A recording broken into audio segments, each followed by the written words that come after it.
হাতে রয়েছে মাত্র 2টো দিন, শান্তিতে নিরিবিলি কোথাও ঘুরতে যেতে চাও এবং একার মতো করে নির্জনে থাকতে চাও, তো সেই ভিডিও নিয়ে চলে এসেছি আজকে। তো hello, welcome to my channel the world of সুমনে। রয়েছি আমরা এখন বোলপুরে, আর এটা বোলপুরের দ্বিতীয় পর্ব। প্রথম পর্বে আমরা কলকাতা থেকে বোলপুরে আসি, এসে সোনাঝুরির হাট এক্সপ্লোর করি। আর এই যে বাড়িটা দেখছো, এই বাড়িটার নাম হচ্ছে তরুলতা। তো এটা আমার প্রথমবার এরকম এক্সপিরিয়েন্স হলো। আমি হোটেলে থেকেছি, হোমস্টেতে থেকেছি, বাট এই বাড়িটা পুরোটা আমরা দুদিনের জন্যে ভাড়া নিয়ে নিয়েছি। টোটাল ভাড়া পড়েছে 4,000 টাকা। তো এটা ভ্যারি করতে পারে, আমি ডেসক্রিপশানে নাম্বার দিয়ে দেবো। তো এই পুরো বাড়িটা আমরা যেদিন চেক ইন করলাম সেদিন 12টা থেকে চেক আউট অবধি এই বাড়িটা পুরো আমাদের। বাড়িটার মধ্যে আমরা 2টো ঘর পেয়েছি, আর একটা ছোট ঘর, ওই লাস্টের যে ঘরটা দেখছো সেটা হচ্ছে তোমরা যদি প্রাইভেট কারে করে যাও তোমাদের ড্রাইভারের জন্য ওটা। ইলেকট্রিসিটি, জল, খাবার জল সব রকমই ব্যবস্থা এখানে রয়েছে। ওটিজি সিস্টেম রয়েছে, সিসিটিভি রয়েছে, টিভি রয়েছে, ক্যারাম বোর্ড রয়েছে, মানে অনেক কিছু। আর একটা পুরো হোমলি অ্যাটমসফিয়ার। আর এটা হচ্ছে ব্যাক সাইডটা। আমরা আগের দিন রাত্রিরে এখানে বসে আগুন জ্বালিয়েছিলাম, এই জায়গাটা আগুন পুড়িয়েছিলাম, ঠান্ডা ছিল বেশ ভালো। তো একটা ছোট বাগান রয়েছে, সবুজে ঘেরা চারিদিক, মানে খুবই মনোরম পরিবেশ। আর যদি তোমরা মোটামুটি একটা গ্রুপ যাও, 7-8 জন 10 জন যাও, তাহলে তো এই ভাড়াটা মানে যে খরচাটা ইজিলি তোমরা কভার করে নিতে পারবে। আর এই বাড়ির ব্যাক সাইডটা একটা ছোটো ক্ষেত মতো করা, শান্ত নিরিবিলি, পশু পাখির ডাক, খুব সুন্দর এই পরিবেশটা, মানে এরকম এক্সপিরিয়েন্স আগে হয়নি। আর এই যে এলাকাটা বোলপুরে, এই এলাকাটা এরকম ছোট ছোট মানে বাড়ি করা রয়েছে। যারা হয়তো বাড়িটা বানিয়েছেন তারা এখানে থাকেন না, তারা কলকাতায় থাকেন বা বাইরে থাকে বিদেশে। তো এই বাড়িগুলো তারা কেয়ারটেকারকে দিয়ে দিয়েছেন, তারা বাড়িগুলো ভাড়া দেয় পাবে। তো এটা কিচেনটা রয়েছে, কিচেনে একটা ইলেকট্রিক কেটেল ছিল, আর খাওয়া দাওয়া রান্নারও ব্যবস্থা আছে। বা আমরা বাইরে থেকে করিয়ে নিয়েছিলাম, যেহেতু একদিনের ব্যাপার ছিল। তোমরা বেশি দিন থাকলে তোমরা এখানে জিনিসপত্র এনে রান্নাও করতে পারো। আর এটা ওপর দিকে আমরা এখন যাচ্ছি। সিঁড়িতে নিচে রয়েছে 2টো ঘর, একটা খুব বড় ডাইনিং রয়েছে, আর এই রয়েছে বড় ছাদটা, মানে খুবই মনোরম পরিবেশ। একটা অসুবিধা একটু, যে রাতের বেলা এখানে মানে কাছাকাছি কিছু নেই দোকানপাট। তো একদম এটা মেন রোড থেকে প্রায় হেঁটে 10 থেকে 15 মিনিট। তো সেই জন্য যদি কিছু দরকার লাগে আগে থেকে কিনে এনে রেখে দিতে হবে, মানে সঙ্গে সঙ্গে ইমিডিয়েট কিছু লাগলে ওষুধের দোকান, খাবারের দোকান কিন্তু পাবে না। এটা একটা মাইনাস পয়েন্ট, বাট পুরো শান্ত পরিবেশ এখানে, মানে খুব সুন্দরভাবে আমরা 2 দিন কাটালাম। ডে 2-র জন্য আমরা রেডি। আমরা ডে 1টা খুব ভালো কাটালাম। আজকের প্ল্যান রয়েছে আমরা কঙ্কালীতলা যাবো এবং আবার একটু হাট ঘুরে আমরা ব্যাক করব কলকাতায়। তো এই বাড়িটা সম্পর্কে এটা বলতে হয় যে এটা জহর গাঙ্গুলির ছেলে সুবীর গাঙ্গুলির তৈরি করা বাড়ি। তো এটা ওনারা সল্টলেকে থাকেন, এটা ভাড়া দেন ওনারা। পরিবেশটা খুবই ভালো, পুরো ভিডিওটা দেখো।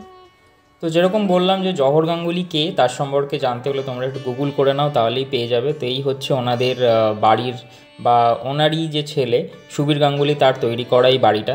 তাদের বেশিরভাগই বাইরে থাকেন, কিছু লোক যেরকম বললাম সল্টলেকে থাকেন। তো এই যে নিজের বাড়িতে আমরা যেভাবে ফটো দিয়ে সাজিয়ে রাখি, ছোট ছোট জিনিস সাজিয়ে রাখি, সেই রকমই। তো এইটা পুরোটা আমাদের এই ডাইনিং এরিয়া বা এখানে আড্ডা দেওয়ার জায়গাটা ছিল। আর এই 2টো ঘর ছিল, একটা ঘরের সাথে অ্যাটাচ বাথরুম ছিল আর একটা ছিল কমন বাথরুম। তো মোটামুটি 2টো ঘরে 4-4-8 জন ইজিলি হয়ে যাবে। আরও যদি তোমরা বেশি লোক যাও, 10-15 জন যাও, তাহলে এই বারান্দাটা প্রচুর বড়, এখানেও তোমরা অনায়াসে থাকতে পারো। পর্যাপ্ত ব্যবস্থা ছিল, বালিশ থেকে শুরু করে কম্বল, ইলেকট্রিক সবই রয়েছে। ইন্টারনেটও এখানে ব্যবস্থা রয়েছে, মানে সব সিসিটিভি রয়েছে, প্রত্যেকটা জিনিস নিখুঁতভাবে এখানে রয়েছে। আর এত সুন্দর আমাদের মানে ছেড়ে আসতে ইচ্ছা করছে না। মানে কোনো দিন এরকম এক্সপিরিয়েন্স হয়নি যে এরকম একটা মানে একদিনের জন্য অন্যের বাড়ি পুরো নিজের বাড়ির মতো করে ব্যবহার করা একটা আলাদাই অনুভূতি। তো আমাদের কলকাতায় ফিরতে হবে, তার আগে আমরা চলে এলাম একটু কঙ্কালীতলায়। কঙ্কালীতলা মোটামুটি বোলপুর থেকে গাড়ি করে আসতে লাগলো ওই 0.5 ঘন্টা থেকে 40 মিনিট মতো। কঙ্কালীতলায় এসে গাড়ি পার্ক করে আমরা হেঁটে চলে যাচ্ছি এখন মায়ের মন্দিরে। তো কঙ্কালীতলায় আমি প্রথমবার এলাম, কারণ যতবারই যাওয়া হয় ট্রেনে করে চলে যাওয়া হয়, আলাদা করে আর কঙ্কালীতলায় আসা হয় না। তো প্রাইভেট কারে করে গেলে এটা একটা প্লাস পয়েন্ট, মানে সব থেকে বড় সুবিধা সেটা হচ্ছে তোমরা নিজেদের মতো করে ট্রিপটাকে অর্গানাইজ করতে পারো। তো এই কঙ্কালীতলার ভেতরে, তো এটা একটু অন্যরকম বোলপুরের ট্রিপ হচ্ছে, যেখানে আমরা আর কি মিউজিয়াম বা বিশ্বভারতী এগুলো না গিয়ে, বা এগুলো বন্ধ রাদার, তো সেই জন্য আমরা চলে এলাম কঙ্কালীতলায়। তো প্রচুর লাইন পড়েছে কঙ্কালীতলার মায়ের মন্দিরে। তো আমি বেশ ভিড় কাটিয়ে সামনে চলে এলাম জাস্ট তোমাদের দেখানোর জন্য যে মায়ের মূর্তি, ফটোতেই মাকে এখানে পুজো করা হয়, খুব জাগ্রত। তারপরে আমরা বেরিয়ে আজকের যে প্ল্যান রয়েছে, আমরা আবার একটু সোনাঝুরির হাটে যাওয়া হবে, সেখান থেকে আমরা লাঞ্চ করে বাড়ি ফিরবো। তো এখানে যেরকম দেখলে এই জায়গাটা ভান্ডারার জায়গা। তো কলকাতা থেকে অনেকেই আসেন বা অন্যান্য জায়গা থেকেই আসেন যারা এখানে মায়ের মন্দিরে ভান্ডারা লাগায়। আর কিছু কুপন ডিস্ট্রিবিউট করা হয়, সেই কুপন দেখিয়ে যারা সেই কুপনটা পায় তারা এখানে ভান্ডারায় এসে খাওয়া দাওয়া করতে পারেন। তো বেশ বড় জায়গাটা কঙ্কালীতলায়, আর পরিষ্কার পরিচ্ছন্ন নিরিবিলি। পরিবেশটা তো একই রকম বোলপুরের মতোই অনেকটা, যেহেতু বোলপুরের মধ্যেই পড়ছে এটা। তো কঙ্কালীতলা থেকে আমরা যেরকম বললাম, এবার তাড়াতাড়ি আমরা হাটটা আর একবার দেখে নিয়ে কিছু জিনিস যদি কেনাকাটা করার থেকে সেগুলো করে নিয়ে আমরা ফিরবো কলকাতায়। তো মোটামুটি এখানে আলাদা করে হিসাব আর কিছু আমি দিচ্ছি না, যেটা হচ্ছে দ্বারকা নথ, যেটা তারাপীঠ হয়ে এসছে, সেটা এখানে একটি মানে এখানে একদম মন্দিরের সামনেই রয়েছে। তো হিসাব বলতে গেলে তোমরা যে জায়গা থেকে যাবে, ট্রেনে যদি যাও, ট্রেনে গেলে অনেক কস্ট কমে যায়। যদি প্রাইভেট কারে করে যাও তাহলে যে যে এলাকা থেকে যাচ্ছ সেই এলাকায় কীরকম কী ট্যারিফ গাড়ির, সেই অনুযায়ী সেটা ভ্যারি করে। আর তরুলতা বা অন্যান্য গেস্ট হাউস যদি এরকম নাও, সেটা মোটামুটি ওই 4-5 হাজার টাকা ধরেই চলো, মানে সেটা 2 জন যাও কি 10 জন যাও, সেই ভাড়াটা কিন্তু কম বেশি ওরকমই থাকবে। আর যদি হোটেলে থাকো, হোটেল মোটামুটি বোলপুরে 700 থেকে 600-700 থেকে শুরু হয়, তোমরা সেখানেও থাকতে পারো। আর খাওয়া দাওয়া মোটামুটি রিজনেবল, তোমরা নর্মাল হোটেল থেকে খেলে 50 টাকা থেকে 100 টাকার মধ্যে লাঞ্চ ডিনার সবই করতে পারবে।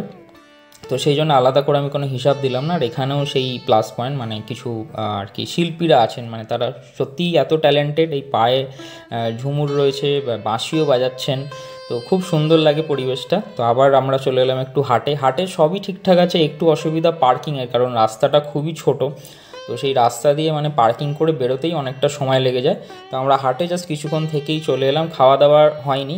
আমরা তরুলতা থেকে যখন বেরোই তখন ব্রেকফাস্ট করে আমরা বেরোই, এবং এখানে যে ভিড় ছিল, রিসর্টের দোকানগুলোতে ভিড় ছিল, সেই জন্য আমরা ঠিক করেছি যে রোড সাইডে কোনো ধাবা থেকে আমরা আজকে লাঞ্চটা সেরে নেবো। তো গাড়ি করে আস্তে আস্তে অনেকটা দেরি হয়ে গেল, একটা ধাবা খুঁজে পেলাম যেখানে আমি নিয়ে নিয়েছিলাম রুটি তড়কা, সকলের মতো খাওয়া দাওয়া করে আমরা এবার কলকাতার দিকে ছুটছি।